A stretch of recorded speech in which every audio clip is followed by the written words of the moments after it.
Some more details coming in. Iran has now closed its airspace until any further notice. Iran's Civil Aviation Authority has declared the country's airspace closed until further notice. State media has reported this amid the continued strikes for the second consecutive day.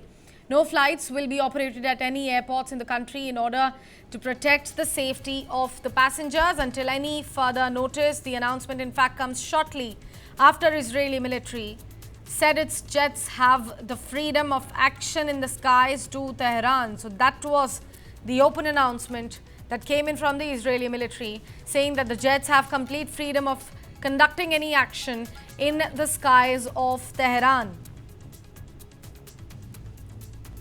Following that, the Iran has now closed its airspace until any further notice. The Civil Aviation Authority of Iran has declared the country's airspace closed, quote-unquote, until any further notice.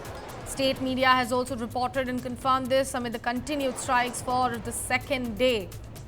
No flights will be operated at any of the airports in the country of Iran in order to protect the safety of the passengers until any further notice. That's another big breaking news coming in as far as the escalations between Israel and Iran is confirmed.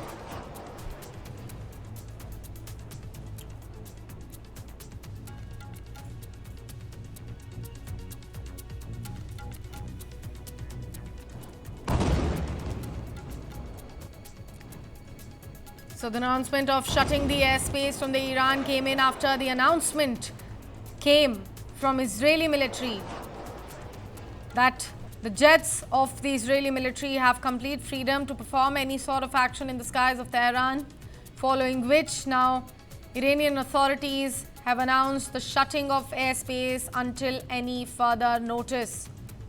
The Civil Aviation Authority of Iran has declared the country's airspace closed until any further notice to prevent the passengers mid-air from any kind of attack that might come from Israel's side, as Israeli military has openly said that their jets have complete freedom to perform any sort of action in the skies of Tehran.